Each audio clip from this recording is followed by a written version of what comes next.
आज हम youth competition का केमिस्ट्री का शुरू कर रहे हैं। इससे पहले हम बायोलॉजी का 2300 वीडियो पूरा टोटल डाल चुके हैं, उसको भी आप लोग देख लीजिए। तो चलिए शुरू करते हैं। केमिस्ट्री यानी रसायन विज्ञान एक परिचय पदार्थ से शुरू कर रहे हैं। निम्नलिखित में से किसके अणुओं के बीच आकर्षण बल अधिकतम होता है? तो ठोस के बीच अधिकतम, उसके बाद में द्रव, उसके बाद गैस में होता है। पदार्थ के संदर्भ में निम्नलिखित में से कौन सा कथन सही नहीं है? तो ए नंबर, पदार्थ के कणों के बीच कोई आकर्षण बल नहीं होता है, जो कि गलत है। बाकी सब सही है। पदार्थ के कण द्रव और वायुओं में सतत स्थानांतरित होते हैं। पदार्थ कणों से बना होता है। पदार्थ के कणों के बीच अंतर होता है। चलिए ये पढ़ लीजिएगा। चलिए शुरू कर रहे हैं। ठोस के कणों के संदर्भ में निम्नलिखित में से कौन सा सही है? तो व्यवस्थित तरीके से विन्यासित होते हैं ठोस, इसलिए ये सी नंबर सही हो जाएगा। अब देखते हैं, अभी तक वैज्ञानिकों द्वारा पदार्थ की कितनी अवस्थाएं तय की गई है? तो 5। कौन कौन? ठोस, द्रव, गैस, प्लाज्मा और बोस-आइंस्टीन कंडेंसेट। ये दिया है कि कौन सही नहीं है, तो इसमें सब चित्र दिया है, तो इसमें इसका बी नंबर सही नहीं हो जाएगा, क्योंकि प्लाज्मा एक तरल पदार्थ है जो शरीर की सभी कोशिकाओं में मौजूद होता है। ये गलत दिया है। बाकी देख लेते हैं, पढ़ लेते हैं। दी गई आकृति में प्लाज्मा एक तरल पदार्थ है जो शरीर की सभी कोशिकाओं में मौजूद है। यह अनुमान नहीं लगाया जा सकता है। यह ठोस, द्रव तथा गैस के गुणों से काफ़ी भिन्न होता है, इसलिए इसे पदार्थ की एक भिन्न अवस्था या चौथी अवस्था माना जाता है। यह तरल पदार्थ केवल लाल रक्त कोशिकाओं, सफ़ेद रक्त कोशिकाओं और डिम्बाणु यानी प्लेटलेट्स में पाया जाता है। प्लाज्मा का काम इन्हें पोषण पहुंचाना, रक्त वाहिनियों में इसके विचरण में सहायता करना है। अब देखते हैं, डैश में विसरण अत्यधिक तीव्रता से होता है, तो गैस में अधिक तीव्रता से होता है। निम्नलिखित में से कौन सा कथन गलत है? तो पदार्थ के कण स्थिर अवस्था में होते हैं, जो गलत है। पदार्थ सभी जगह घूमते रहते हैं। ये पढ़ लीजिएगा। डैश एक शुद्ध पदार्थ है, तो मीथेन एक शुद्ध पदार्थ है। बाकी मीथेन शुद्ध पदार्थ है। यह पृथ्वी की सतह के नीचे पेट्रोलियम पदार्थों के साथ प्राकृतिक गैस के रूप में पाई जाती है। यह दलदली भूमि में भी मिलती है, इसलिए इसे मार्स गैस भी कहा जाता है। कौन सा कथन सही है? इसका सी नंबर यानी कि बी नंबर सही हो जाएगा।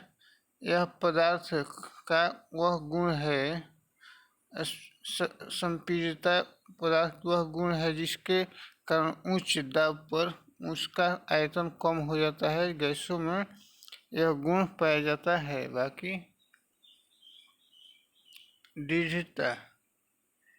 दृढ़ता के बारे में पढ़ते हैं। पदार्थों में दृढ़ता के गुण के कारण पदार्थ टूटने से पहले अपने ऊपर लगने वाले झटकों या धक्कों का विरोध करता है, अतः विकल्प ए गलत है, बी सही है। संपीड़ितता गैसों में सबसे अधिक पाई जाती है, इसके कारण उच्च दाब पर इसका आयतन कम हो जाता है। अब देखते हैं पदार्थों का वर्गीकरण, यौगिक, मिश्रण और विलयन। मिश्रण प्रकृति में समांगी और विषमांगी दोनों हो सकता है। जैसे समांगी नमक और जल, चीनी और जल। विषमांगी में मिट्टी और रेत यानी बालू, तेल और जल। एक मिश्र धातु किसका एक उदाहरण है? तो ठोस विलयन का उदाहरण है मिश्र धातु। ये पढ़ लेते हैं। ठोस से ठोस में विलयन तो मिश्र धातु जैसे पीतल, तांबा और जस्ता हो जाएगा। ठोस में द्रव का तो थैलियम धातु में पारा धातु का विलयन। गैस में ठोस का विलयन तो वायु में कपूर का विलयन। द्रव में द्रव का विलयन तो जल में एल्कोहल का विलयन। गैस में द्रव का विलयन तो कुहारा या अमोनिया गैस का जल में विलयन। लिखित में से कौन सा विषमांगी मिश्रण है? तो दूध विषमांगी मिश्रण है। दूध एक विषमांगी मिश्रण। विषमांगी मिश्रण वह मिश्रण है जिसके प्रत्येक कणों में उसके अवयवी पदार्थों के संघटन व विभिन्न गुणधर्म एक जैसे ही होते हैं, जैसे लोहा एवं गंधक का मिश्रण, बालू एवं नमक का मिश्रण। सामान्य पदार्थों के भौतिक अवस्था में शामिल नहीं है तो कोलाइड पदार्थ शामिल नहीं है। हवा एक दोनों तत्वों और यौगिकों का मिश्रण होता है। 78% नाइट्रोजन होता है, ऑक्सीजन 21% होता है, आर्गन 0. वह विजातीय मिश्रण जिसमें विलय के कण घुलते नहीं हैं बल्कि पूरे माध्यम में निलंबित बने रहते हैं, तो इसका हो जाएगा सस्पेंशन, जो कि बी नंबर में दिया हुआ है। विज्ञान में कौन सा नियम मिश्रण के गुणों का पालन नहीं करता है? तो इसकी संरचना तय है, जो कि गलत है। मिश्रण के घटक उनके गुणों को बरकरार रखते हैं। मिश्रण अलग अलग पदार्थ के हो सकते हैं, इसमें भौतिक अलग हो क्रिया कर जाता है, तो ये डी नंबर गलत हो जाएगा। जब दो तरल पदार्थ एक दूसरे में घुलते नहीं और सलूशन नहीं बनाते हैं तो उसे क्या कहा जाता है? तो अमिश्रणीय यानी इमिसिबल कहा जाता है। शक्कर के घोल में शक्कर एक घुला हुआ पदार्थ है। डैश एक यौगिक नहीं है तो लेड एक यौगिक नहीं है, बाकी 4 के हाइड्रोजन सल्फाइड सल्फर डाइऑक्साइड है। रेत और चीनी का मिश्रण विजातीय मिश्रण का एक उदाहरण है।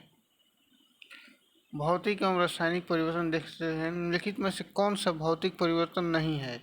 तो पदार्थ का किण्वन, जो कि भौतिक परिवर्तन नहीं है, बाकी सब भौतिक है। गैसों का द्रव में पिघलन, गैसों का द्रव में द्रवीकरण, द्रवों का गैस में, यानी पदार्थों का किण्वन एक रासायनिक परिवर्तन या परिवर्तन है, जैसे दूध से दही का बनना, गन्ने के रस से सिरके का बनना। इनमें से कौन सा रासायनिक परिवर्तन नहीं है? तो अम्लीकृत जल का वैद्युत अपघटन, ये रासायनिक परिवर्तन नहीं है। इनमें से कौन सा रासायनिक परिवर्तन है? तो मक्खन का खट्टा होना रासायनिक परिवर्तन है। लोहे में जंग लगना इनमें से किसका सामान्य उदाहरण है? तो रासायनिक परिवर्तन का है। इनमें से कौन सा रासायनिक परिवर्तन का एक उदाहरण है? तो निष्क्रियकरण, जो कि सी नंबर में दिया हुआ है। एक आइस क्यूब पिघलना एक रासायनिक परिवर्तन नहीं है, ये भौतिक परिवर्तन है। बाकी ब्रेड बनना, अंडा पकाना और केला सड़ना, ये सब रासायनिक परिवर्तन है। उस प्रक्रिया का क्या नाम है जिसमें गैस सीधे ही ठोस अवस्था सॉलिड में परिवर्तित हो जाता है? तो इसका डिपोजिशन कहा जाता है। संघनन वह प्रक्रिया जिसके द्वारा कोई पदार्थ वाष्प से तरल अवस्था में परिवर्तित हो जाता है, जैसे वाष्प का जल में परिवर्तन होना। ऊर्ध्वपातन यह वह प्रक्रिया जिसके द्वारा कोई पदार्थ ठोस अवस्था से सीधे ही गैस अवस्था में परिवर्तित हो जाता है, जैसे कपूर का जलना। वाष्पीकरण वह प्रक्रिया जिसके द्वारा कोई पदार्थ तरल अवस्था से गैस अवस्था में परिवर्तित हो जाता है। लेकिन में से कौन सा अवलोकन हमें यह निर्धारित करने की मदद करता है कि रासायनिक अभिक्रिया हुई है या नहीं? तो ये सभी गैस का उत्सर्जन, अवस्था में परिवर्तन और रंग बदलाव सभी। लिखित में से कौन सा एक यौगिक परिवर्तन है, भौतिक परिवर्तन है? तो इसका हो जाएगा ए नंबर, पानी का बर्फ में परिवर्तन भौतिक है, क्योंकि ये फिर वापस आ सकता है। लेकिन में कौन सा रासायनिक परिवर्तन का उदाहरण नहीं है? तो जल का जल वाष्प में परिवर्तन ये भौतिक परिवर्तन है, बाकी सब रासायनिक परिवर्तन है। लिखित में से कौन सा विकल्प रासायनिक परिवर्तन है? तो दूध का दही में परिवर्तित होना ये रासायनिक परिवर्तन है। लिखित में से कौन सा भौतिक परिवर्तन है? तो बर्फ का पिघलना भौतिक परिवर्तन है।